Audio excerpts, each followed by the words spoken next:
Hey guys, welcome back to Mehanu channel. അപ്പോൾ ഞാൻ ഇന്ന് വന്നതെന്ന് പറഞ്ഞെങ്കിൽ ചെറിയൊരു റിയാക്റ്റിംഗ് വീഡിയോ ആയിട്ടാണ് വന്നത്.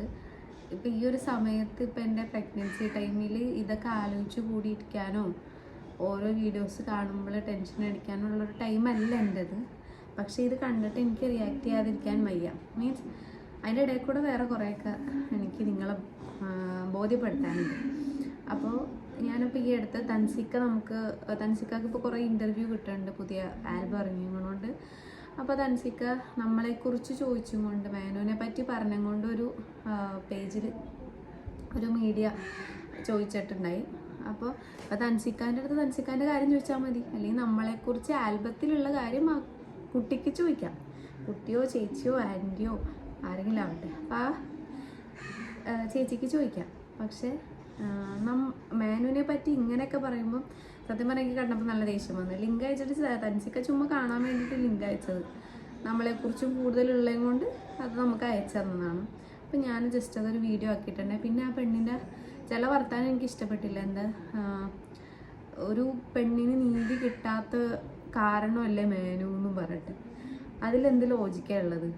കോർട്ടിൽ പോലും സൂസൈഡാണെന്ന് കറക്റ്റായിട്ടുണ്ട്. അപ്പോൾ ആ പെണ്ണിന് ഇത്ര ഡൗട്ട് ഉണ്ടെങ്കിൽ നമ്മളെ ഇൻ്റർവ്യൂ എടുത്ത് ചോദിച്ചോട്ടെ, നമ്മളെ നേരിട്ടൊന്ന് ചോദിച്ചോട്ടെ, തൻസിക്കാട് ചോദിക്കേണ്ട കാര്യം എന്തുള്ളത്? അപ്പോൾ ഞാൻ കാണിച്ചു തരാം.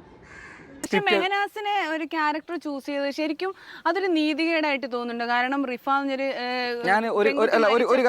വീട്ടുകാര് ഭയങ്കര പ്രശ്നം, ഒരു വീടിനെ മൊത്തം കണ്ണീര് കുടിപ്പിച്ചിട്ടാണ് ഈ മെഹനാസ് എന്ന് പറഞ്ഞ അദ്ദേഹം വേറൊരു കല്യാണം കഴിക്കുന്നത്. ഇപ്പൊ നല്ലൊരു ജീവിതം. ഒരു ക്വസ്റ്റ്യൻ ചോദിച്ചോട്ടെ, കസബയാണോ എന്നറിയില്ല ഫിലിം, മമ്മൂക്കാന്റെ ഒരു പടത്തിന്റെ അടുത്ത് സന്തോഷ് പണ്ഡിറ്റ് എന്ന് പറഞ്ഞ ചങ്ങായി ഫുള്ള് ഫിലിം ഇൻഡസ്ട്രീനെ മൊത്തം താത്തി ഒരു വിധം കുലുമാലാക്കി വെച്ച സമയത്ത് മമ്മൂക്കാൻ്റെ ഒരു പടത്തിൽ, കസബിയാണ് ഏതോ ഒരു പടത്തിലാണ് സന്തോഷ് പണ്ഡിറ്റ് ഒരു മാഷായിട്ടുള്ള വേഷം മമ്മൂക്കായിട്ട് മിങ്കിൾ ചെയ്ത് കൊണ്ടുവന്നിട്ടുണ്ടോ? അപ്പം മമ്മൂക്ക ചിന്തിക്കേണ്ട എന്താ, ഫിലിം ഇൻഡസ്ട്രീനെ മൊത്തം എന്നാ ഇല്ലാണ്ടാക്കിയ ഒരുത്തനെ ഞാൻ എന്തുകൊണ്ട് സന്തോഷ് പണ്ഡിറ്റ് എന്തിനാ എൻ്റെ പടത്തിൽ കയറ്റേണ്ട ആവശ്യം മമ്മൂക്ക ചിന്തിച്ചിനോ? ഇല്ല. മമ്മൂക്ക എന്താ ചിന്തിച്ചത്? ഒരാളെ നമ്മൾ ഒരു കാരണവശാലും ചിലപ്പോൾ അവർ തെറ്റ് ചെയ്തിട്ടുണ്ടാവാം, ചിലപ്പോൾ എന്തുകൊണ്ട് എന്തെങ്കിലും ഭാവിയിലോ അല്ലെങ്കിൽ പാസ്റ്റിലോ എന്തെങ്കിലും പ്രശ്നങ്ങൾ ഉണ്ടെങ്കിൽ തന്നെ അത് അവരെ പറഞ്ഞ് മനസ്സിലാക്കി സെറ്റ്. തൻസിക്ക നല്ല രീതിക്ക് കറക്റ്റ് റിപ്ലൈ ആ പെണ്ണിനെ കൊടുത്തിട്ടുണ്ട്. കാരണം തൻസിക്ക തന്നെ പറഞ്ഞു അത് മീഡിയ പേജാണ്, അപ്പോൾ അതിൻ്റേതായ ചോദ്യങ്ങളായിരിക്കും അവർ ചോദിക്കാം. അപ്പം നമ്മളെക്കുറിച്ച് അങ്ങനെ ചോദിക്കേണ്ട കാര്യമില്ല. പക്ഷെ തൻസിക്ക അതിനുള്ള കറക്റ്റ് റിപ്ലൈ കൊടുത്തുകൊണ്ട് നല്ലതാണ്. കാരണം മേനുവിനാണെങ്കിൽ മേനു എടുത്ത് ഇപ്പം ഇങ്ങനെ ചോദിച്ചെങ്കിൽ മേനുവിന് കറക്റ്റ് റിപ്ലൈ കൊടുക്കാൻ അറിയില്ല. മേനുവിന് അങ്ങനത്തെ ഒരു പ്രോബ്ലം ഉണ്ട്. ഇപ്പോൾ ഒരു ചോദ്യം ചോദിച്ചാൽ ആ ചോദ്യത്തിന് ഉത്തരം അയക്കില്ല മേനുവിന് വരുന്നത്. കറക്റ്റ് ഒരുവിധം മേനുവിനെ അറിയണവർക്ക് മനസ്സിലാവും മേനുവിൻ്റെ ക്യാരക്ടർ അങ്ങനെയാണ്. അപ്പോൾ ഈ പെണ്ണ് പറയുന്നത് നീതികേട്, ഒരു ഫാമിലിന് ഫുള്ള് കണ്ണീര് കുടിപ്പിച്ചില്ലേ എന്ന് പറഞ്ഞിട്ട്. അതിൽ മേനു തെറ്റ് ചെയ്തെന്ന് കോർട്ടിൽ വന്നെങ്കിൽ ഓക്കെ, മേനു കണ്ണീര് കുടിപ്പിച്ച് നീതികേട് കാണിച്ച് മേനുവിനെ ഈ ഇൻഡസ്ട്രിയിൽ നിന്ന് മാറ്റാം എന്ന് പറയാം. ഇത് മേനു എന്താ ചെയ്ത്, കോർട്ടിൽ പോലും പറഞ്ഞ് സൂസൈഡാന്ന് തെളിഞ്ഞ് ദുബായിൽ ഒരു കള്ളത്തരം നടത്താൻ പറ്റൂല നമുക്ക്. നമ്മുടെ നാട് പോലെയല്ല ദുബായ്, ഭയങ്കര സ്ട്രിക്റ്റാണ്. അവിടെ പോയവർക്കും അവരറിവുള്ളവർക്കും നല്ല രീതിക്ക് അറിയാൻ പറ്റും. മേനു പിന്നെ അന്ന് സ്റ്റോറി ഇട്ട് ലൈവ് ഇട്ടെന്നും പറഞ്ഞുകൊണ്ട് കുറേ പേര് പറയണ്ടേ, അത് ലൈവല്ല, മേനു ഇട്ടത് സ്റ്റോറിയാണ്. ആ സമയത്ത് നമുക്ക് ടെൻഷൻ അടിക്കുമ്പോൾ നമുക്ക് എന്ത് ചെയ്യണം എന്നറിയാത്ത സമയത്ത്, അറിവില്ലാത്ത സ്ഥലം, അവിടെ കസിൻ എന്തോ ഉണ്ടായിരുന്നു. അപ്പോൾ കസിനായിട്ടും അവളും അന്ന് എൻ്റെ അടുത്ത് പറഞ്ഞ് മേനു ഒന്ന് സ്റ്റോറി ഇട്ടത് ഞങ്ങൾ കണ്ടേം കൊണ്ട് മാത്രമാണ് ഞങ്ങൾക്ക് അവിടെ വന്നിട്ട് അവരെ ഹെൽപ്പ് ചെയ്യാൻ പറ്റിയതെന്ന് പറഞ്ഞിട്ട്.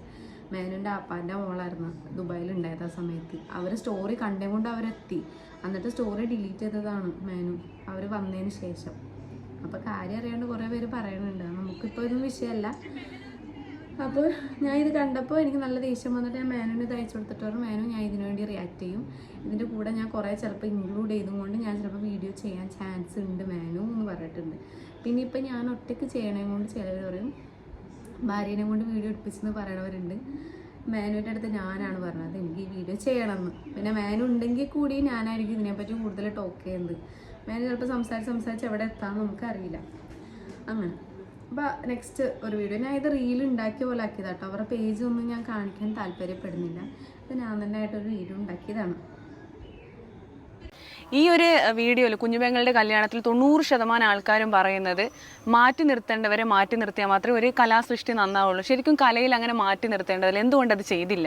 എവിടെയെങ്കിലും പറഞ്ഞിട്ടുണ്ടോ ഈ സംഭവങ്ങൾ മാറ്റി നിർത്തണം എന്നില്ല? പ്രേക്ഷകരല്ലേ കാണുന്നത്, പ്രേക്ഷകർ അത് മാറ്റി നിർത്തേണ്ടതല്ലേ? ഞാൻ ബിസിനസ്സായിട്ട് ചിന്തിക്കുന്നതാണെങ്കിൽ പ്രേക്ഷകരല്ലേ നെഗറ്റീവ് കമന്റ് അടിക്കുന്നത്. ആ നെഗറ്റീവ് കമന്റ് ഇനിയിപ്പോൾ എന്ത് കമന്റ് അടിച്ചു കഴിഞ്ഞാലും നമുക്ക് ബിസിനസ് വർക്കൗട്ട് ആണെങ്കിൽ ആ കമന്റ് വേണ്ടേ? തൻസിക്ക പറഞ്ഞാൽ നല്ല കറക്റ്റാണ്. ഇപ്പം ഇല്ലേ, ഇപ്പം നെഗറ്റീവ് കാണാനും നെഗറ്റീവിന് റിയാക്ട് ചെയ്യാനും അത് കാണാൻ വേണ്ടി കുറേ പേരുണ്ടാവും. ഇപ്പോൾ ഞങ്ങളെ പറ്റിയിട്ട് കുറേ പേര് നെഗറ്റീവിൻ്റെ വീഡിയോ ചെയ്തിട്ടുണ്ട്. പക്ഷെ അത് എല്ലാം കൂടി എടുത്ത് നമ്മൾ റിയാക്ട് ചെയ്തുകൊണ്ട് അവർക്ക് റീച്ച് കൂട്ടാൻ നമുക്ക് താല്പര്യമില്ല. അതുകൊണ്ട് എത്രയ്ക്കോ വീഡിയോ നമ്മൾ ലീവ് ചെയ്ത് വിട്ടിട്ടുണ്ട്. നമ്മളത് മൈൻഡേ ചെയ്തിട്ടില്ല. കുറേ വീഡിയോസ് ഉണ്ട്, നിങ്ങൾ തന്നെ കണ്ടിട്ടുണ്ടാകാൻ ചാൻസ് ഉണ്ട്. നമ്മൾ റിയാക്ട് ചെയ്താൽ നമ്മുടെ വാല്യൂ അവിടെ പോണ്, പിന്നെ അവർക്കൊരു റീച്ച് കൂട്ടണം. അങ്ങനത്തെ ഒരു ഇതിന് വേണ്ടിയിട്ട് താല്പര്യമില്ലാത്തത് കൊണ്ടാണ്. പക്ഷെ ഇതെന്തോ എനിക്ക് റിയാക്ട് ചെയ്യാൻ തോന്നി. ഇതിനെ ബാലൻസ് ആയിട്ട് ഞാൻ കുറേ കാര്യങ്ങളും കൂടി നിങ്ങൾക്ക് വെളിപ്പെടുത്താൻ താല്പര്യപ്പെടുന്നു. മിണ്ടാതിരിക്കാം, കുറച്ച് കഴിയുമ്പോൾ പോവുമായിരിക്കും. ഞാൻ പറയുന്നത് കേൾക്കുന്നുണ്ടോ? അങ്ങനെയുള്ളവരെയല്ലേ സിനിമയിലായാലും നമ്മുടെ ആൽബം സോങ്ങിലായാലും എല്ലാം അങ്ങനെയുള്ളവരെ എല്ലാവരും എന്താ പറയാ ഒരു കറിവേപ്പില പോലെ എടുത്തു കളയാ ചെയ്യുന്നത്. ഞാനൊരു വേറൊരു ക്വസ്റ്റ്യൻ ചോദിക്കട്ടെ. ഇപ്പൊ ദിലീപ് ആട്ടൻ എത്ര പടങ്ങളിൽ ഈ കേസുമായിട്ട് വന്നിട്ട് അഭിനയിച്ചു പോയിട്ടുണ്ട്? ഇപ്പൊ ഈ ഫിലിം ഇൻഡസ്ട്രിയിലെ മൊത്തം ധൈര്യം ഉണ്ടാവും, നഷ്ടപ്പെടാനൊന്നുമില്ല എന്ന് തോന്നുമ്പോ.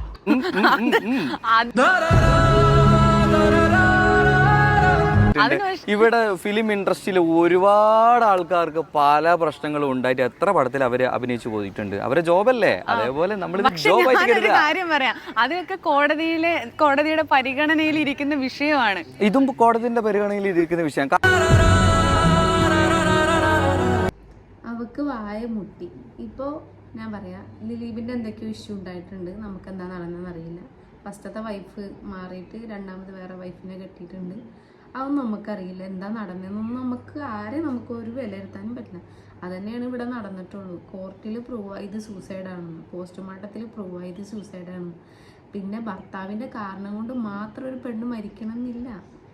അതിനുള്ള കാര്യങ്ങൾ ഞാൻ പറഞ്ഞു തരാം. ഒരു വർഷം 2 വർഷം എത്രയോ വർഷം മുന്നേ ഒരാൾ മരിച്ചിട്ടുണ്ടായിരുന്നു. അയാളുടെ പേരൊന്നും എനിക്കറിയില്ല, ഞാൻ ഇവിടെ കാണിക്കാൻ. എന്തായാലും അത് വീഡിയോയിൽ ഞാൻ പറയുന്നുണ്ട്. അതിനകത്ത് ഭാര്യ ചീറ്റ് ചെയ്യണം. ഭാര്യ ചീറ്റ് ചെയ്തിട്ട് അയാൾ ചോദിക്കുന്നുണ്ട്, നീ എന്തിനിത് ചെയ്തതെന്ന് ചോദിക്കുമ്പോൾ ആ പെണ്ണ് പറയുന്നത് നിങ്ങൾ ദേഷ്യപ്പെടുന്നതുകൊണ്ട്, അങ്ങനെ ഒരു റീസൺ പറയുന്നുണ്ട്. ആ പെണ്ണ് അത്രയും ദേഷ്യപ്പെടുന്ന ആളാണ്. ഈ ചോദ്യം ചോദിക്കുമ്പോൾ ഇത്രയും പേഷ്യൻസിൽ ഇരിക്കൂല ഒരാൾക്കും സഹിക്കൂല. ഒരു ഭാര്യയ്ക്കും സഹിക്കൂല ഒരു ഭർത്താവ് വേറെ പെണ്ണിൻ്റെ അടുത്ത് പോണത്.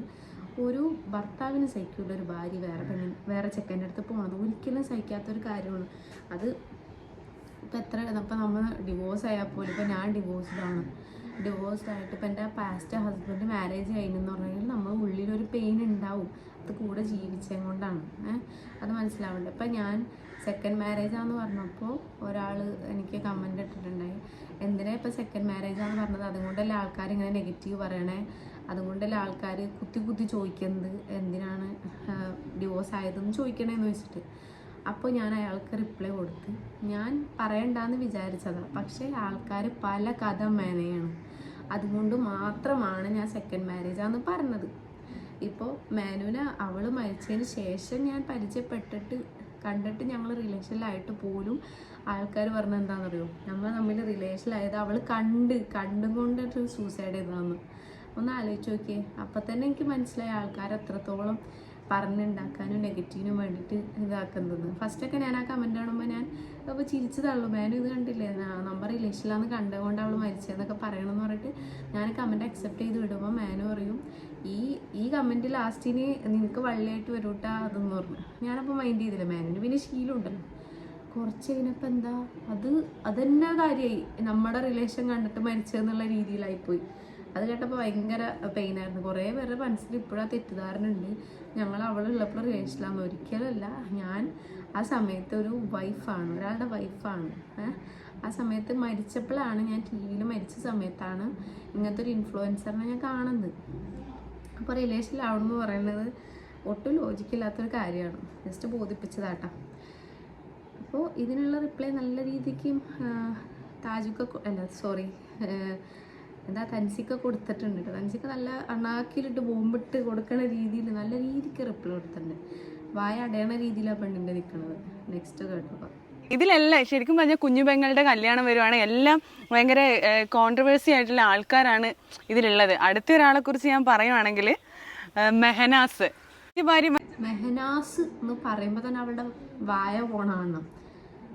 മീഡിയക്കാർക്ക് അല്ലെങ്കിൽ അതേപോലെ കുറേ മീഡിയക്കാരുണ്ട്. ഇപ്പം നിങ്ങൾക്ക് അറിയാമായിരിക്കും മേനുവിൻ്റെ ശത്രുക്കൾ ആരാന്നൊക്കെ.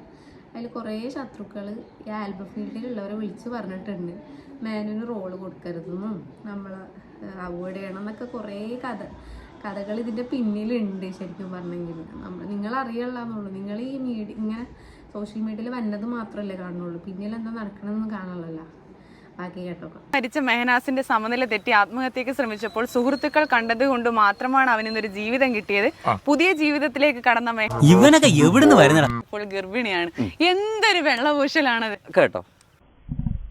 ഈ ഒരു കമൻസ് ഓൾറെഡി ഞാൻ കണ്ടിട്ടുണ്ടായിരുന്നു. ഇതിലാദ്യം ചിന്തിക്കേണ്ടതെന്ന് വെച്ച് കഴിഞ്ഞാൽ, നിങ്ങൾ ചില പുതിയ ആൾക്കാർ കുഞ്ഞുങ്ങളുടെ കല്യാണത്തിന് 9ാം ഭാഗമേ കണ്ടിട്ടുണ്ടാവുമല്ലോ. ഇതിൻ്റെ 8ാം ഭാഗം എടുത്ത് നോക്കിക്കഴിഞ്ഞാൽ ഇതിൻ്റെ ക്ലൈമാക്സ് രംഗത്തിൽ മെഹനാസ് തൂങ്ങി മരിക്കുന്ന ഒരു ഷോട്ട് ഓൾറെഡി ചെയ്തിട്ടുണ്ട്. അടുത്ത വർഷത്തേക്ക് ഇതിൻ്റെ ബാക്കി പറഞ്ഞിട്ട് കഴിഞ്ഞ അവള് കുഞ്ഞുപെങ്ങളുടെ നയൻ മാത്രം കണ്ടു വന്നേക്കണേ. അവള് കമന്റ് മാത്രം വായിച്ചിട്ട് ചോദ്യം ചോദിക്കാൻ വന്നേക്കണേ. അതിന്റെ 8ാം ഭാഗം കണ്ടാലല്ലേ ബാക്കിയുള്ളത് അറിയാൻ പറ്റുള്ളൂ. കേൾക്കാം. വർഷേ ഓൾറെഡി സ്ക്രിപ്റ്റഡ് ആണ് ഈ സാധനം. അത് ഓൾറെഡി ഇപ്പോൾ സഫിയായിട്ട് ഇപ്പോൾ കല്യാണം കഴിഞ്ഞിട്ടുണ്ട്. ഇനിയിപ്പോൾ സഫിയായിട്ട് കല്യാണം കഴിച്ചിട്ടില്ലെങ്കിൽ നമ്മൾ മെഹനാസിനെ വേറെ ഏതെങ്കിലും ഒരു നടിയായിട്ട് കല്യാണം കഴിച്ചു എന്നുള്ള സെറ്റപ്പിൽ നമ്മൾ ഈ ആൽബത്തിൻ്റെ എന്തായാലും കൊണ്ടുവരും. മെഹനാസിനോട് കഴിഞ്ഞ വർഷം മെഹനാസൻ എന്നോട് ചോദിച്ചിന്, അന്നെ ഇക്കൊല്ലം കൊന്നിട്ട് അടുത്ത കൊല്ലം മുതൽ ഞാൻ കുഞ്ഞോടെ കല്യാണത്തിന് ഉണ്ടാവില്ല എന്ന് ചോദിച്ചിട്ടുണ്ടായിരുന്നു.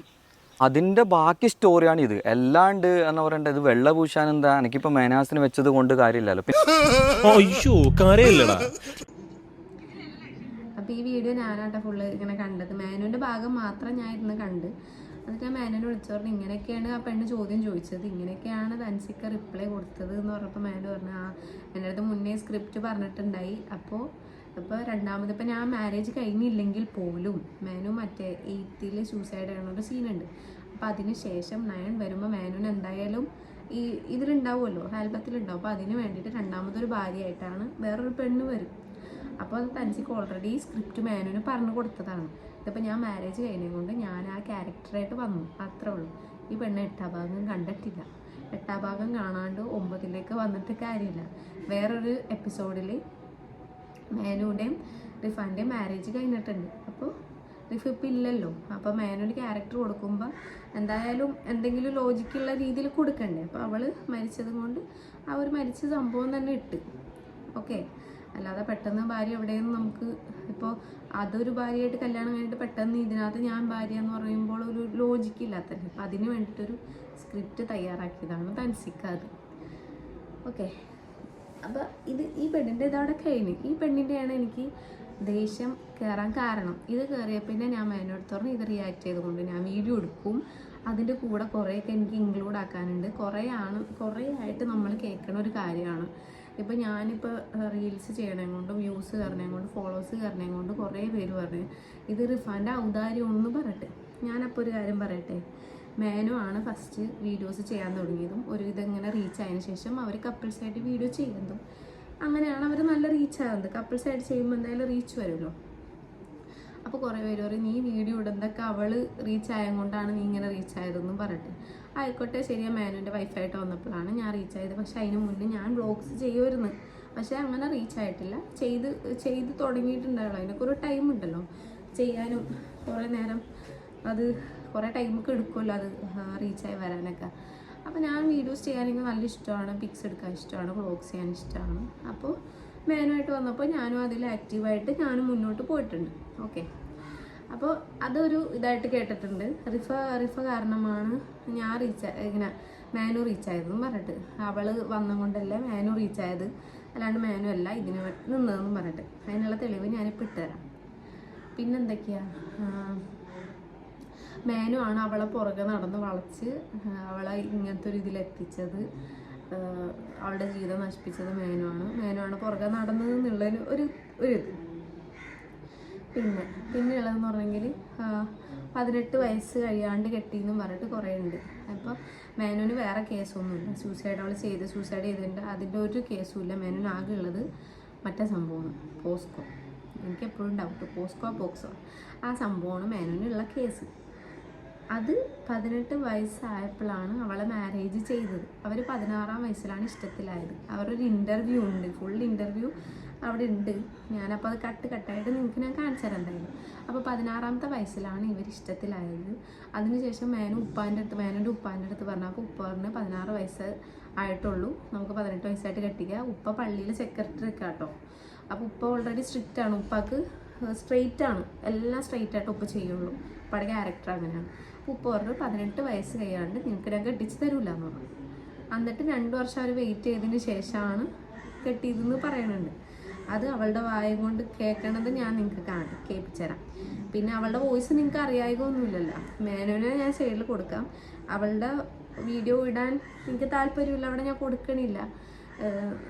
നമ്മളിപ്പോൾ അവളുടെ ഫോട്ടോ വെച്ചും കൊണ്ടോ അവളുടെ വീഡിയോ വെച്ചും കൊണ്ടോ റീച്ച് അടിക്കാനല്ല, ഞാൻ ജസ്റ്റ് കാണിച്ചു തരാം. മേനുവിനെയാണ് ഞാൻ സൈഡിൽ കൊടുക്കുള്ളൂ കേട്ടോ.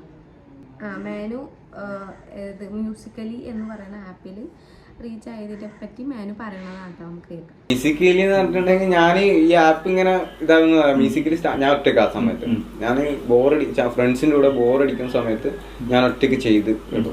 അത് സ്റ്റാർട്ടിങ്ങിൽ വീഡിയോ ഇടുമ്പോൾ 500 ലൈക്കെല്ലാം കിട്ടും. 500 ലൈക്കെല്ലാം കിട്ടിയിട്ടാകുമ്പോൾ നമുക്ക് ഭയങ്കര സംഭവമാണ്. കാരണം ഒരു പുതിയ ആപ്പല്ലേ, പുതിയ ആപ്പിൽ ഇങ്ങനെ നല്ല വ്യൂസും കാര്യമെല്ലാം കണ്ടിട്ടാകുമ്പോൾ ഞാൻ അങ്ങനെ ചെയ്ത് പോകുമ്പോൾ പിന്നെ 1000 ലൈക്കായി, അങ്ങനെ ലൈക്ക് നല്ല കയറുന്നുണ്ട്. അങ്ങനെ ഒരു ദിവസം ഞാൻ എന്താക്കി, ഇവളെല്ലാം പറഞ്ഞു കുറെ കാലം ഞാൻ അതിൽ ഒറ്റയ്ക്ക് മ്യൂസിക്കൽ കളിച്ചു. അങ്ങനെ മേനു ആണ് ഫസ്റ്റ് വീഡിയോസ് ചെയ്ത് തുടങ്ങിയത്. അതിനുശേഷം ഇവർ ഇങ്ങനെ ഉറപ്പിച്ച് വെച്ച സമയത്ത് ഇവർ ഒരുമിച്ച് വീഡിയോ ചെയ്തെന്ന് മേനു പറയുന്നുണ്ട്. ഓക്കെ, അതാണ് അവിടെ. അപ്പം അവൾ തന്നെ പറയണുണ്ട് മേനു തന്നെയാണ് ഫസ്റ്റ് തുടങ്ങിയത്. അവൾക്ക് താല്പര്യം ഉണ്ടാവാം, പക്ഷെ അവളുടെ വീട്ടിൽ കുറച്ച് ഫ്രീഡം കുറവുണ്ടെന്നും പറയുന്നുണ്ട്. ഞാൻ പറഞ്ഞുകൊണ്ട് നിങ്ങൾ വിശ്വസിക്കൂല, അവളുടെ വായ കൊണ്ടുള്ള മുഖ്യത. ഇവിടെ റിഫാൻ്റെത് അങ്ങനെ തന്നെയായിരുന്നോ? ഞങ്ങൾ തമ്മിൽ എൻ്റെത് ഞാനും മെഹനുമായിട്ട് എന്ന് തുടങ്ങിയ ഇഷ്ടം തുടങ്ങി. പിന്നെ എൻഗേജ്മെന്റ് കഴിഞ്ഞ് ആ ഒരു ഇതിലാണ് ഞാൻ ഫേമസ് ആവാൻ, ഇങ്ങനെ ക്യാമറയുടെ മുമ്പിലൊക്കെ വരാൻ തുടങ്ങി. അതുവരെ എനിക്ക് അങ്ങനെ ഇതൊന്നും ഉണ്ടായിട്ടില്ല, പുറത്തു പോയിട്ടുള്ള ഒരു ഫ്രീഡം കിട്ടിയിട്ടില്ല. മെഹനു വന്നതോടെയാണ് ഞാൻ ഈ സോഷ്യൽ മീഡിയയിലൊക്കെ വന്നത്. അപ്പോൾ മേനുവിൻ്റെ ഉപ്പാൻ്റെ അടുത്ത് ഈ വിഷയം പറയുന്നതും ഉപ്പ സമ്മതിക്കാത്തതും പിന്നെ ഇവളാണ് ഫസ്റ്റ് ഇൻസ്റ്റഗ്രാമിലൂടെ മെസ്സേജ് അയച്ചതെന്നും ഒക്കെ പറയണം, നമുക്ക് കേൾക്കാം. എങ്ങനെയായിരുന്നു നിങ്ങൾ അത് പറയാതെ നമ്മൾ മുന്നോട്ട് പോകുന്നതിൽ പ്രേക്ഷകർ കാത്തിക്കുന്നതായിരിക്കും.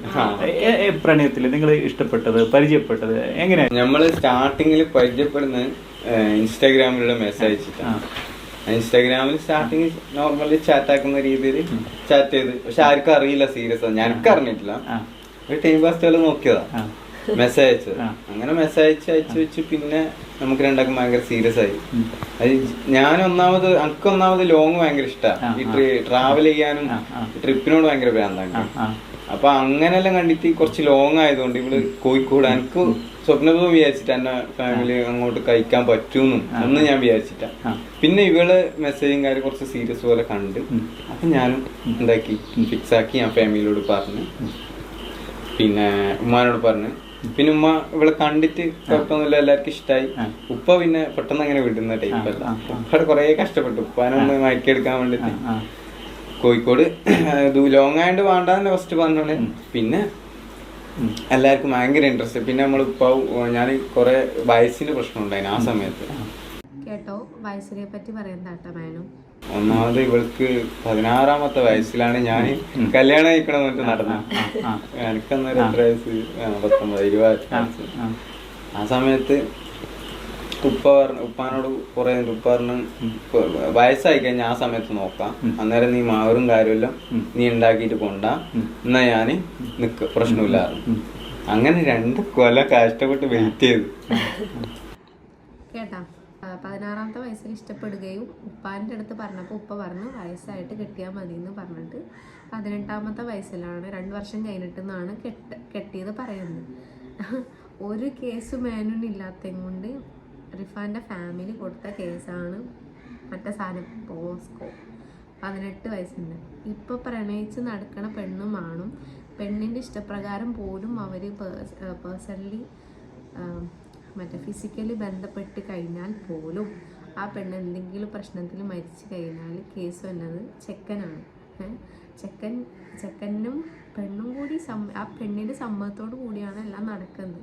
ലാസ്റ്റ് എന്തെങ്കിലും ആ പെണ്ണിന് വന്നു കഴിഞ്ഞാൽ കേസ് മൊത്തം ചെക്കന്.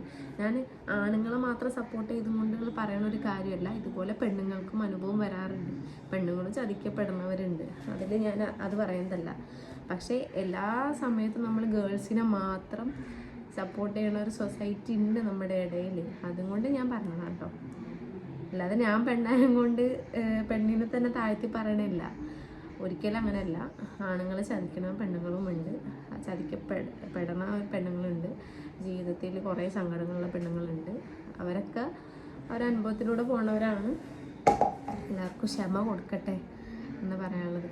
ഫസ്റ്റ് ആരാ മെസ്സേജ് അയക്കണേന്ന് പറയുന്നുണ്ട്. ഇപ്പോൾ അവളുടെ വീട്ടിൽ ഇത് അറിഞ്ഞേ പിന്നെ വീട്ടുകാർ കുറേ തല്ലി, ബ്രദർ തല്ലി എന്നൊക്കെ പറയുന്നുണ്ട് കേട്ടോ. അപ്പോൾ അപ്പോൾ ആരാ ഫസ്റ്റ് മെസ്സേജ് അയക്കണേന്നുണ്ട്. കുറേ പേർക്കുള്ളൊരു കാര്യമാണ്. മേനുമാണ് ഫസ്റ്റ് മെസ്സേജ് വളച്ചത്, അവന് പെണ്ണുങ്ങളെ വളച്ച് വീഴ്ത്തി കൊല്ലാനറിയാമെന്നൊക്കെ പറയുന്നുണ്ട്. കുറേ വരുന്നത് കൊണ്ട് ഞാനിത് റിയാക്ട് ചെയ്യുന്നതാണ്. നിങ്ങളുടെ ഈ ചാറ്റിംഗ് വഴിയുള്ള ഇതിലും ഇഷ്ടം വന്നു എങ്ങനെയൊക്കെയായിരുന്നു? ഞാൻ ഫസ്റ്റ് തന്നെ ഞാനായിരുന്നു മെസ്സേജ് അയച്ചത് മേനുവിന് അങ്ങോട്ട്. അങ്ങനെ മെസ്സേജ് അയച്ച് പിന്നെ ഞാൻ ഫേക്കാന്ന് വിചാരിച്ചു. മേനു ഏതോ ഒരു ഫ്രണ്ടാണ് ചാറ്റ് ചെയ്യുന്നത്, പറ്റിച്ചതാന്ന് വിചാരിച്ചു. ഫ്രണ്ട്സ് എന്താക്കോ മെസ്സേജ് അയക്കും, എങ്ങനെ വെച്ചിട്ടുണ്ടെങ്കിൽ ഫേക്ക് ആയിട്ട് തുടങ്ങിയിട്ട് friends fake I D message അയച്ചിട്ട് പറ്റിക്കുമെന്ന് പറയുന്നുണ്ട്. ഞാൻ കുറച്ച് സ്കിപ്പ് ചെയ്ത് വിടാം. ഫേക്കിൽ പെട്ടിട്ടുണ്ട്, പിന്നെ ഞാൻ ഫേക്കിൽ പെടാണ്ട് നോക്കലാ. അങ്ങനെയാണ് കരുതിയല്ലേ? ഫേക്കാന്ന് കരുതി. പിന്നെ എന്നോട് പറഞ്ഞു ഒരു ദിവസം വിളിക്കാൻ പറഞ്ഞു. അങ്ങനെ ഞാൻ വിളിച്ചപ്പാണ് സംഭവം ആയത്, സീരിയസ് ആയത്, ഒരു വിശ്വാസം വന്നത്. അപ്പൊ പിന്നെ ഫുള്ള് ചാറ്റിംഗ് ഒക്കെ ആയി, ഇഷ്ടത്തിലായി. പിന്നെ ഒരു ദിവസം എന്റെ ബ്രദർ ഞാൻ ഫോട്ടോ അയച്ചു കൊടുക്കുന്നത് കണ്ടിട്ടുണ്ടായിരുന്നു. അപ്പൊ അതിനെനിക്ക് അടിയൊക്കെ കിട്ടിയിട്ടുണ്ടായിരുന്നു. പിന്നെ അത് കഴിഞ്ഞ് ഞാൻ എന്താക്കി പുറക്ക് പറഞ്ഞ് പ്രേമാന്നൊന്നും പറഞ്ഞിട്ടില്ല. ഞാൻ പറഞ്ഞ എനിക്കൊരു പ്രപ്പോസൽ വന്നിട്ടുണ്ട് കാസർഗോഡ് എന്താക്കണം ഉപ്പ പറഞ്ഞു. ഉപ്പ പറഞ്ഞ് എനിക്ക് ലോങ് നീ പോയിട്ട് എങ്ങനെയെങ്കിലും രക്ഷപ്പെട്ടോ, നമുക്ക് അങ്ങനെ ഓവർ ഇതില്ലാത്ത ഫാമിലിയാണ് ഞങ്ങള്, നീ പോയിട്ട് രക്ഷപ്പെട്ടോ, ഓരോട് വരാൻ പറയാന്ന്. അങ്ങനെ ഞാനാണ് ഫസ്റ്റ് മേനുവിന്റെ ഫ്രണ്ടും കൂടി വന്നത് വീട്ടിലേക്ക് പെണ്ണ് കാണാൻ വേണ്ടിട്ട്. അങ്ങനെ എല്ലാരും ഇതൊക്കെ ആക്കി ഇഷ്ടപ്പെട്ട് കൊറേ സംസാരിക്കുകയൊക്കെ ചെയ്ത് പിന്നെ എൻഗേജ്മെന്റിന് ഉള്ള പ്ലാനിങ് ആയി. പിന്നെ മേനുവിന്റെ ഉപ്പാവും ഉമ്മാവും ഒരു ദിവസം വന്നു. അല്ല, ഞാനും പിന്നെ എന്റെ ഫ്രണ്ട് ഒത്തിരി കാണാൻ വന്ന് അവളെ കണ്ട് സംസാരിച്ച് പിന്നെ അവളെ ഉപ്പാന്റെ വീട്ടിൽ പോയി ചായം കുടിച്ച് അങ്ങനെ ബ്രദറിനെല്ലാം പരിചയപ്പെട്ട് പിന്നെ നമ്മള് സംസാരിച്ച് എന്നിട്ട് എന്നോട് ഉപ്പാനും ഉമ്മാനും കൂട്ടി വരാൻ പറഞ്ഞു. അങ്ങനെ ഞാൻ വീട്ടിൽ പോയി ഉപ്പാനെ കുറെ നിർബന്ധിച്ചു. ഞാൻ കുറെ കച്ചറ ഉണ്ടാക്കി വീട്ടില്.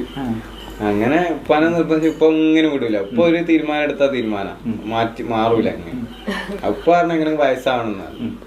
അതുവരെ പിന്നെ കുറെ വെയിറ്റ് ആക്കി ലാസ്റ്റ് ആ സമയമാകുമ്പോ എന്റെ ഏട്ടനെല്ലാം സപ്പോർട്ട് എല്ലാരും കാത്തുനിന്ന്. എന്നിട്ട് അങ്ങനെ ഒരു ദിവസം ഞാൻ ഉപ്പാനോട് പിന്നെ കുറച്ച് കഴിഞ്ഞ് ഉപ്പാണ് പറഞ്ഞ ഒന്ന് ആ 18 ഒരു കൊല്ലമുണ്ട് 17 ഒന്ന് പോയിട്ടൊന്ന് ജസ്റ്റ് ഒന്ന് കാണാം, കണ്ട് ഉറപ്പിച്ചു വെക്കാം, അതിനുള്ള എനിക്ക് പ്രശ്നമില്ലല്ലോ എന്ന് പറഞ്ഞു. കേട്ടില്ലേ, മേനു അങ്ങനെ 16 വയസ്സിലാണ് ഇവർ ഇഷ്ടപ്പെട്ടത്. അത് കഴിഞ്ഞിട്ട് 2 വർഷം വെയിറ്റ് ചെയ്തതിന് ശേഷം മതിയെന്ന് ഉപ്പ നിർബന്ധിച്ച് പറഞ്ഞു. അപ്പോൾ മേനു പറഞ്ഞു നമുക്ക് ജസ്റ്റ് പോയി കണ്ടുറപ്പിച്ച് വെക്കാമെന്ന് പറഞ്ഞിട്ട് 2 വർഷം കഴിഞ്ഞതിന് ശേഷമാണ് കെട്ടിയത്. ഇതിൽ കൂടുതൽ ഇനി എന്ത് തെളിവ് വേണം? ഇപ്പോൾ മരിച്ചു പോയതിന് ശേഷം ഇപ്പം നമുക്കിപ്പോൾ ഈ വീഡിയോ ഇല്ലെങ്കിൽ നമ്മൾ പറയണേന്ന് അന്ന് നിങ്ങൾ ഇൻ്റർവ്യൂ ഇല്ല എന്ന് വിചാരിക്കും. ഇൻ്റർവ്യൂ ഡിലീറ്റ് ആയി പോകുന്ന എന്തെങ്കിലും വിചാരിക്കും. അപ്പോൾ ഇൻ്റർവ്യൂവിൽ പറയണ്ടല്ലോ നിങ്ങൾ 2 കൊല്ലം കഴിഞ്ഞിട്ടാണ് മാരേജ് കഴിഞ്ഞതെന്ന് പറഞ്ഞെങ്കിൽ നമുക്ക് തെളിവില്ല കാണിക്കാൻ. ഇപ്പോൾ ഈ വീഡിയോ ഒരു തെളിവുള്ളതും കൊണ്ട് മേനുവിന് ആ കേസിൽ നിന്ന് ഇതാക്കാൻ പറ്റും. കാരണം ഇപ്പം ആ കേസിൽ ഇൻക്ലൂഡ് ആയിട്ടുള്ളത് അവരും കൂടിയാണ്, ഇവളുടെ ഫാമിലിയും കൂടി അതിൽ ഇൻക്ലൂഡാണ്. അതവർ ചിന്തിക്കല്ല. അവരെന്നെയാണ് ഇതിനുള്ള കേസ് കൊടുത്തത്. അവരെന്നെ വിചാരിച്ചാൽ മതി നമ്മളും കൂടി സപ്പോർട്ട് ചെയ്തിട്ടല്ലേ ഇവർ മാരേജ് കഴിച്ചത്, അവർ കൂടി ആ കേസ് ഉള്ളതല്ലേ, ഒരു കുഞ്ഞു മോനുള്ളതല്ലേ, എല്ലാം ഒന്ന് ആലോചിച്ചാൽ മതിയായിരുന്നു ഇവർക്ക്. എന്താ പറയുക, ഭയങ്കര ഇത്. കാരണം നമ്മൾ ഒരിക്കലും ഈ ജീവിതം തുടങ്ങുമ്പോൾ ചതിക്കപ്പെടണമെന്നോ ഇങ്ങനൊരു കാര്യം ലൈഫിൽ വരുമെന്നോ ചിന്തിക്കാണ്ട് നല്ല സന്തോഷത്തോടെ ജീവിച്ച് ഇങ്ങനെയൊക്കെ വരുമ്പോൾ ഉള്ള ഒരു അവസ്ഥ എന്ന് പറഞ്ഞെങ്കിൽ ഭയങ്കര ഒരു മോശമായിട്ടുള്ള, അതായത് നമുക്ക് അത്രയും നമുക്ക് റിക്കവർ ചെയ്താൽ വരാൻ പറ്റൂല സത്യം പറഞ്ഞെങ്കിൽ. എനിക്കിപ്പോൾ ഇത് ഇത്രയും ഇത് ഉണ്ടായിട്ടും അവരങ്ങനെ കേസ് കൊടുത്തത് അങ്ങനെയൊക്കെ പറയുമ്പോൾ നമുക്ക് തന്നെ ഒരു വിഷമം വരാറുണ്ട് സത്യം പറഞ്ഞാൽ.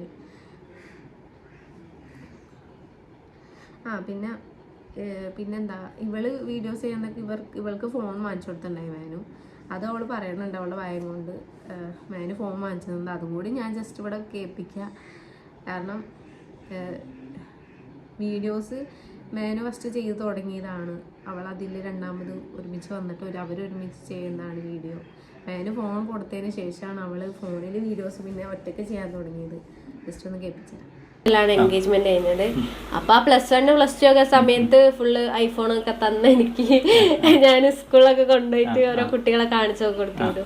അങ്ങനെ റീൽസ് ടിക്ടോക്ക് ചെയ്തിട്ട്, അപ്പൊ റീൽസ് ഒന്നും ഇല്ലല്ലോ, ടിക്ടോക്ക് ഒക്കെ ചെയ്ത് ഭയങ്കര ഇതായി. അപ്പൊ കുട്ടികളൊക്കെ എന്നെ കാണുമ്പോ ആ ഒരു ലെവലിൽ നിൽക്കുക, നല്ല ഫോളോവേഴ്സ് ഒക്കെ ഉണ്ടോ. മേനു ഫോൺ വാങ്ങിച്ചു കൊടുത്തതിന് ശേഷമാണ് ഇവള് റീൽസ് ചെയ്യുന്നത്. പിന്നെ പിള്ളേരൊക്കെ അങ്ങനെ കാണുന്നത് അങ്ങനെയൊക്കെ പറയണുണ്ട്. അവളുടെ ഭയം കൊണ്ട് കേൾക്കണേ നമുക്ക് മനസ്സിലാവും. ബാക്കി എല്ലാ വോയിസും അവളുടെ വോയിസ് മാത്രം കേട്ടേക്കൊണ്ട് എല്ലാവർക്കും അവളുടെ വോയിസ് മനസ്സിലാവണമല്ലേ. ജസ്റ്റ് ഒന്ന് കേട്ടാൽ മതി.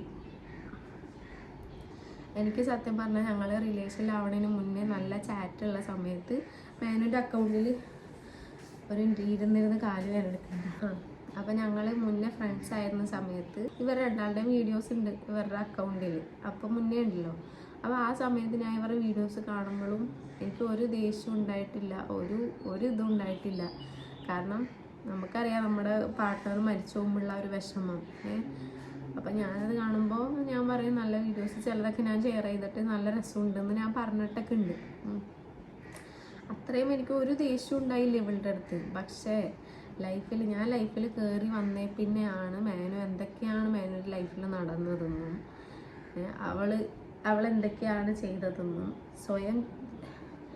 സ്വന്തം തെറ്റ് ചെയ്തിട്ട് സൂസൈഡ് ചെയ്യുകയും അതിന് പാർട്ട്ണർ അതിൻ്റെ വേദന പിന്നീട് അനുഭവിക്കുകയും ചെയ്യണം. എൻ്റെ ഒരു പെയിൻ എന്ന് പറഞ്ഞെങ്കിൽ ഞാനൊരു രണ്ടാമതൊരു പാർട്ട്ണറായി വരുമ്പോൾ എൻ്റെ പാർട്ട്ണർ വിഷമിക്കണം കാണുമ്പോൾ എനിക്ക് മനസ്സിലാക്കാൻ പറ്റും.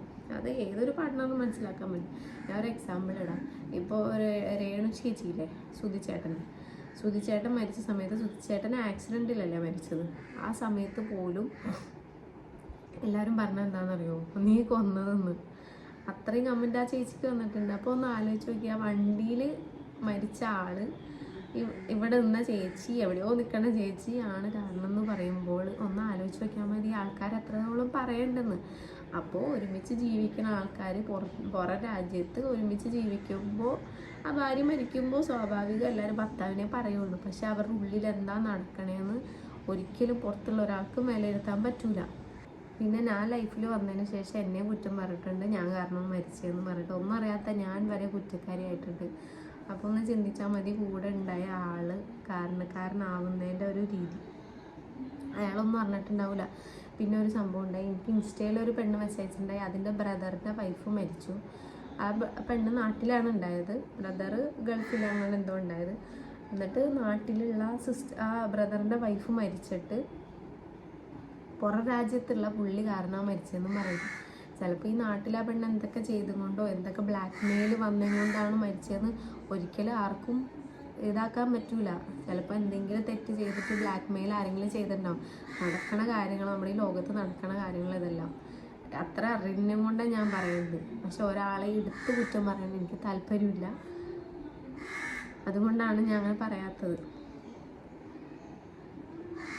മരിച്ചു പോയവരാണ്, അതിൻ്റെ ദണ്ണമൊക്കെ ഉണ്ടാവും. എന്നാലും തെറ്റ് ചെയ്തെന്ന് പറയണ അവിടെ ഒരാൾ എൻ്റെ പാർട്ട്ണറാണ്. അപ്പം അത് ഞാൻ കേൾക്കുമ്പോൾ എനിക്ക് ആരോടായിരിക്കും ദേഷ്യം എന്ന് നിങ്ങൾ ജസ്റ്റ് വിചാരിച്ചാൽ മതി.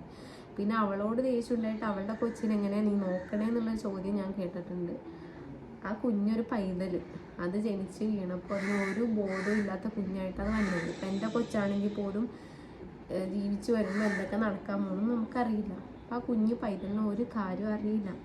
അപ്പം അതിനെ ഒരിക്കലും ഞാൻ അവളുടെ കുഞ്ഞെന്നും പറഞ്ഞിട്ട് ഞാൻ ഒരിക്കലും വേർതിരിക്കാനോ ഇതാക്കൂല. പിന്നെ ഞാൻ ഇൻ്റർവ്യൂവിൽ പറഞ്ഞിട്ടുണ്ടായി, ഫസ്റ്റ് അവനെ കൊണ്ടുവന്നിരുന്നെങ്കിൽ കൊഞ്ചിക്കായിരുന്നു എന്നുള്ള രീതിയിൽ. ഞാൻ ഉദ്ദേശിച്ചത്. ഡെലിവറി കഴിഞ്ഞ് കഴിഞ്ഞാൽ എൻ്റെ മൈൻഡ് എങ്ങനെയാണെന്നൊന്നും എനിക്കറിയില്ല. അപ്പോൾ ഫസ്റ്റ് അവനെ കൊണ്ടുവന്നാലൊരു കുഞ്ഞിനെ പോലെ എനിക്ക് നോക്കാം. പെട്ടെന്ന് കൊണ്ടുവന്ന് കഴിയുമ്പോൾ എനിക്ക് അവനായിട്ട് ഇൻട്രാക്ട് ചെയ്യാനോ അവനായിട്ട് എങ്ങനെയാണ് മിങ്കിളാവണമെന്ന് എനിക്കറിയില്ല. അതുകൊണ്ടാണ് ഞാൻ ഫസ്റ്റേ കൊണ്ടുവന്നിരുന്നെങ്കിൽ ഒരു മോനെ പോലെ നോക്കിയിട്ട് രണ്ടാമതൊരു കുട്ടീനെ പിന്നെ നോക്കാമെന്നുള്ളൊരു തീരുമാനം എടുത്തത്. പക്ഷെ നമുക്ക് അതിനുള്ളൊരു ഭാഗ്യം ഉണ്ടായില്ല എന്നുള്ളതാണ് സത്യം. ഇപ്പോൾ ഒരുവിധം തെളിവുകൾ നിങ്ങൾ കണ്ടില്ലേ, അവളുടെ വായന്ന് കേട്ടില്ലേ. 18 വയസ്സ് കഴിഞ്ഞതിന് ശേഷമാണ് കല്യാണം കഴിഞ്ഞതെന്നും അവളുടെ ഫാമിലി അടക്കം മാരേജ് ഫങ്ഷന് വന്നിട്ടുണ്ട്. അതിൻ്റെ ഫോട്ടോസൊക്കെ ഉണ്ട് കേട്ടോ. അപ്പോൾ അവർ പറയുന്നത് അവർ മാരേജിന് പോയിട്ടില്ല, ഇവരാ മേനൻ്റെ ഫാമിലിയാണ് നിർബന്ധിച്ച് കല്യാണം കഴിപ്പിച്ചതെന്നൊക്കെയാണ് പറയുന്നത്. ഇത്രയും തെളിവുള്ളപ്പോൾ ഇനി എന്തോ ഒരു ഭാഗ്യത്തിന് ഇത്രയും തെളിവുണ്ടായത്. ഇതൊന്നും ഇല്ലായിരുന്നെങ്കിൽ എങ്ങനെ ഇതിൽ ഊരിപ്പോരും ഒന്ന് ആലോചിച്ച് നോക്കിയേ. പിന്നെ ഉള്ളത് ഇപ്പം ഞാൻ നേരത്തെ പറഞ്ഞില്ലായിരുന്നു ഒരു ഭർത്താവ് ഇതുപോലെ സൂസൈഡ് ചെയ്തത്. ആ ഭർത്താവിൻ്റെ വീഡിയോ ഞാൻ കാണിച്ചു തരാം. ആ പുള്ളിനെ ഞാൻ കാണിച്ചു തരാം. പുള്ളി പറയുന്നത് എനിക്ക് നന്നായിട്ട് അറിയാൻ സൂസൈഡ് ചെയ്യുന്ന വലിയൊരു മഹാപാപമാണ്. എനിക്ക് തൻ്റെ ഇടമൊക്കെ ഉണ്ട്, പക്ഷേ ഞാൻ ഇതുവരെ സൂസൈഡ് ചെയ്തില്ലെന്ന് പറഞ്ഞു കഴിഞ്ഞാൽ സൂസൈഡ് ചെയ്യുന്ന മഹാപാപമാണെന്ന് പുള്ളിക്ക് അറിയാം. പക്ഷേ പുള്ളി മെൻ്റലി ഡൗൺ ആയി. അതിനുള്ള കാരണമാണ് ആ പെണ്ണ് ചതിച്ചെന്നുള്ളത്. അതാ പുള്ളി ചോദിക്കുന്നുണ്ട്. എന്നോട് ഞാൻ വ്യക്തമായിട്ട് ഒരു കാര്യം ചോദിക്കുക. നീ പറയുന്നതാണെങ്കിൽ സത്യസന്ധമായിട്ട് പറയണം, ഓക്കെ? ഞാൻ വേറെ രീതിയിൽ അറിഞ്ഞു കഴിഞ്ഞാൽ അത് ശരിയാകത്തില്ല. ഈ ടോജോയും നീ തമ്മിലുള്ള ബന്ധം ഇതെപ്പം തൊട്ട് എങ്ങനെ തൊട്ട് തുടങ്ങിയത്, വള്ളിയും പുള്ളിയും മാറ്റാതെ പറ. പുള്ളി അത്രയും ഡൗൺ ആയിട്ടാണ് ചോദിക്കണമെന്ന് പുള്ളിയുടെ സൗണ്ടിലുണ്ട്. പുള്ളി പറയുന്നുണ്ട്, നീ സത്യം പറയണം, ഇത് ഞാൻ വേറെ വഴി അറിയുകയാണെങ്കിൽ എന്താണെന്ന് നടക്കണേന്ന് അറിയില്ല എന്നൊക്കെയാണ് പുള്ളി പറയണത് കേട്ടോ. ഇത് ഇപ്പോൾ മറ്റുള്ളവരുടെ ലൈഫ് എടുത്ത് കാണിക്കാൻ എനിക്കൊരു താല്പര്യമില്ല. ഞാൻ പറഞ്ഞതാണ്, ഒരു പെണ്ണ് ചെയ്ത തെറ്റും കൊണ്ട് ഒരാൾ മരിച്ചത്, അയാൾക്ക് എന്ത് നീതി കിട്ടി? തെറ്റ് ചെയ്യണവർ മരിച്ചോട്ടെ, അതിലൊരു കുഴപ്പമില്ല. ഇപ്പോൾ ആ പെണ്ണ് സൂസൈഡ് ചെയ്തെങ്കിൽ ഒരു കുഴപ്പമില്ല. ഇപ്പോൾ ഞാനൊരു എക്സാമ്പിൾ പറയാം. ഇപ്പോൾ ആ ഹസ്ബൻഡ് അറിയുന്നില്ല ഇങ്ങനെ നടക്കണ കാര്യം. ഇപ്പോൾ ഈ പെണ്ണ് ഇങ്ങനെയൊക്കെ തെറ്റ് ചെയ്തിട്ട് ഈ ഒരു ചെറുക്കൻ്റെ പേര് പറയല്ല, ടോജോ എന്തോ, അയാളായിട്ട് ബന്ധമുണ്ടായത്. അപ്പം അയാൾ എന്തെങ്കിലും ഈ പെണ്ണിൻ്റെ വീഡിയോസ് വെച്ചിട്ട് ആ പെണ്ണിനെ ഭീഷണിപ്പെടുത്തി കഴിഞ്ഞാൽ ആ പെണ്ണ് സൂസൈഡ് ചെയ്യില്ലേ? ജസ്റ്റ് ഒന്ന് ചിന്തിച്ചാൽ മതി പെണ്ണുങ്ങൾ സൂസൈഡ് ചെയ്യണതിൻ്റെ കാരണങ്ങൾ. പിന്നെ അങ്ങനെ മുന്നോട്ട് പോയി. എങ്ങനെ മുന്നോട്ട് പോയി? ഞാൻ തന്നെ ഇത് ചെയ്തു. പ്രിയ, ഒരാൾ നിന്നെയാണെങ്കിൽ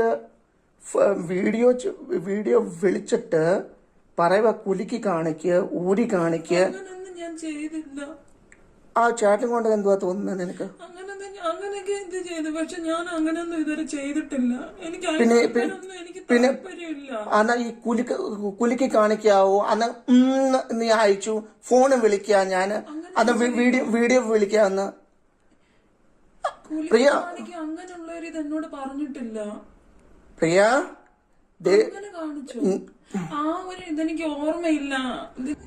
പുള്ളി എല്ലാ ചാറ്റും പിടിച്ചിട്ടുണ്ട്. ഇവർ തമ്മിൽ വീഡിയോ കോൾ ചെയ്തതുകൊണ്ട് കുറേയൊക്കെ ഡിലീറ്റ് ചെയ്തതും എല്ലാം പുള്ളി അറിഞ്ഞുകൊണ്ടാണ് ഈ ചോദ്യം ചോദിക്കുന്നത്. അറിയാണ്ട് ഒന്നും വന്ന് ചോദിച്ചിട്ടില്ല. പ്രിയ, ഞാൻ നിന്നോട് എന്തോ ചോദിക്കണമെന്ന് വ്യക്തമായിട്ട് അതിന്റെ ഉത്തരം പറ. എങ്ങനെ തുടങ്ങി? ആര് എന്തോ ചെയ്തു? അങ്ങനല്ല, എനിക്ക് സംഭവിച്ചെന്ന് വെച്ച് കഴിഞ്ഞാൽ എന്നോട് ഇങ്ങനെ ഒരുപാട് ദേഷ്യം കാണിച്ച. ഞാൻ നിന്നോട് ദേഷ്യം കാണിച്ചപ്പം ഓക്കെ, സോ നിനക്ക് ആണെങ്കിൽ പുള്ളിക്ക് സംസാരിക്കാനും കൂടി പറ്റില്ല. എന്തിനാ നീ റിലേഷനിലേക്ക് പോയെന്ന് ചോദിച്ചപ്പോൾ അവൾ പറഞ്ഞതാണ്, നിങ്ങൾ ദേഷ്യപ്പെടണം കൊണ്ടാണ് പോയത്. അത്രയും ദേഷ്യമുള്ള ആളാണെങ്കിൽ ഇത്ര പേഷ്യൻസിൽ ഒരിക്കലും ആ പെണ്ണിൻ്റെ സംസാരിക്കില്ല. ഇങ്ങനെ കണ്ടു കഴിഞ്ഞാൽ ഒരിക്കലും ഒരാളും സഹിക്കൂല. ഇപ്പം ഞാനാണെങ്കിൽ പോലും എന്താ കാണിക്കാമെന്ന് എനിക്കറിയില്ല. ഞാൻ ഇങ്ങനത്തെ എന്തെങ്കിലും കണ്ടു കഴിഞ്ഞാൽ അത്രയും പേഷ്യൻസിലിരിക്കുന്ന പുള്ളി ദേഷ്യപ്പെടുന്നത് കൊണ്ട് അവൾ വേറെ റിലേഷനിൽ പോയെന്ന്. പിന്നെ ഒരാൾ പറയുന്നുണ്ട്, ഇന്ത്യയിൽ നീ നിയമങ്ങൾ കംപ്ലീറ്റും സ്ത്രീകൾക്ക് അനുകൂലമാണ്. പുരുഷന്മാർക്ക് അനുകൂലമായിട്ടൊരു നിയമം തന്നെ ഇവിടെ ഇല്ല. കേട്ടോ, ഞാൻ സ്ത്രീകൾക്ക് നിയമത്തിൻ്റെ ഇത് പരിഗണന കൊടുക്കണ്ടെന്നല്ല ഞാൻ പറഞ്ഞത്, ആവശ്യത്തിന് പുരുഷന്മാർക്ക് കൊടുക്കണം. കാരണം ഈ പെണ്ണ് തെറ്റ് ചെയ്തത് കൊണ്ട് അയാൾ സൂസൈഡ് അയാൾക്ക് എന്ത് നീതി കിട്ടി? പിന്നെ പെണ്ണ് തെറ്റ് ചെയ്തിട്ട് അവൾ പോയി സൂസൈഡ് ചെയ്തിട്ട് അത് അനുഭവിക്കണ ഭർത്താക്കന്മാരുണ്ട്, അവർ രണ്ടാമത് കെട്ടണ ഭാര്യമാരുണ്ട്. ഇതിലൊക്കെ ആർക്കാ നീതിയുള്ളത്? ഇതൊന്നും നിങ്ങളെ ബോധ്യപ്പെടുത്താൻ പറഞ്ഞാലും നിങ്ങൾക്ക് ആർക്കും ഒന്നും മനസ്സിലാവില്ല, എത്ര ബോധ്യപ്പെടുത്തിയാലും. ഞാൻ ഇപ്പോൾ എൻ്റെ ഇൻസ്റ്റയിൽ എത്ര നെഗറ്റീവ് ഇടുന്നവർക്ക് ഞാൻ പറഞ്ഞ സ്വയം ചെയ്തതും കൊണ്ട് സ്വയം മരിച്ചു, അത്ര തന്നെ. അതിനുള്ളത് അവർ ചെയ്ത് കൂട്ടിയിട്ടുണ്ടെന്ന് പറയുമ്പോൾ എൻ്റെ അടുത്ത് പറയണത് എന്താണെന്ന് പറയുന്നത്, നിങ്ങളുടെ അങ്ങനെ എന്തെങ്കിലും ഉണ്ടെങ്കിൽ നിങ്ങളെ തെളിവിട്. നമ്മളെന്തെങ്കിലും തെളിവിട്ട് കഴിഞ്ഞാൽ മരിച്ച ആളെ പറ്റി എന്തിനും ഇങ്ങനത്തത് ഇട്ടെന്നും പറഞ്ഞ് വരും.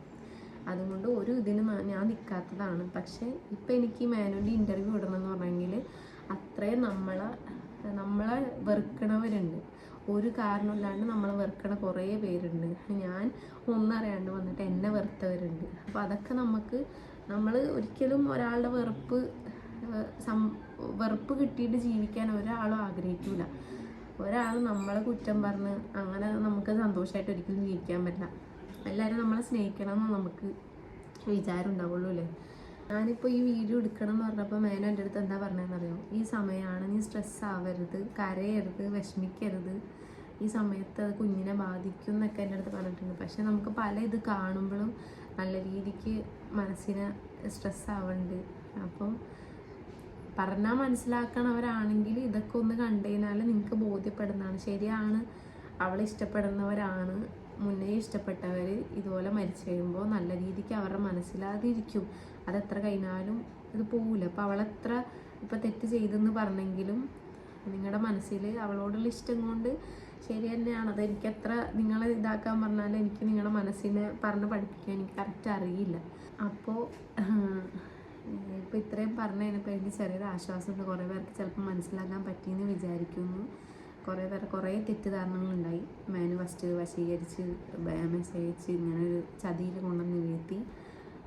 പിന്നെ 18 വയസ്സ് കഴിയാണ്ട് മാരേജ് കഴിഞ്ഞ് അങ്ങനെ കുറേയൊക്കെ ഉണ്ടായി. അപ്പോൾ ഞാൻ കുറേ നാളെ ഈ ഇൻ്റർവ്യൂ എടുത്തിട്ട് എനിക്ക് വീഡിയോ ചെയ്യണം താല്പര്യം. പിന്നെ മാനു ഇരിക്കുമ്പോൾ മാനുവിനെ വെച്ചും കൊണ്ട് എനിക്ക് ആ വീഡിയോ ചെയ്യുമ്പോൾ മാനുവിനെ ചിലപ്പോൾ ഹേർട്ടാവാൻ ചാൻസ് ഉണ്ട്. കാരണം മുന്നത്തെ വീഡിയോസ് വെറുതെ കാണിക്കണ്ടല്ലോ എന്നുള്ള രീതിയിൽ ഞാൻ കാണിക്കാത്തത്. പിന്നെ ആരോ ചോദിച്ചിട്ടുണ്ടായി, നിനക്ക് പുതിയ ഭാര്യ ഇങ്ങനത്തെ വേറെ പെണ്ണിൻ്റെ കൂടെ ഇങ്ങനെ നടക്കുമ്പോൾ പഴയ ഭാര്യയെ നീ മറന്നോ, എങ്ങനെ നിനക്ക് സാധിക്കുന്നു എന്ന് പറയുന്നവരോട് എനിക്കൊരു കാര്യം പറയാനുള്ളൂ. ഇപ്പം നമ്മൾ അത്രയും സ്നേഹിച്ച ഒരാളെ നമ്മൾ മറന്ന് വേറൊരു പെണ്ണുമായി അത്രയും സന്തോഷത്തോടു കൂടി ജീവിക്കുന്നുണ്ടെങ്കിൽ അയാൾ എത്രത്തോളം ആ ലൈഫിൽ ഹേർട്ടായിട്ടായിരിക്കും ജീവിച്ചിട്ടുണ്ടാവുക, എത്ര ഹേർട്ട് ചെയ്തിട്ടായിരിക്കും ആ ഒരു പാർട്ട്ണർ ഈ ലോകത്തോട് വിട പറഞ്ഞ് പോയിട്ടുണ്ടാവുക എന്ന് ചിന്തിച്ചാൽ മതി. ഇത്രയേ എനിക്ക് പറയാനുള്ളൂ. അപ്പോൾ ഇത്രേ ഉള്ളൂ. മനസ്സിലാക്കണവർ മനസ്സിലാക്കാം. അപ്പോൾ ഓക്കെ, ബൈ.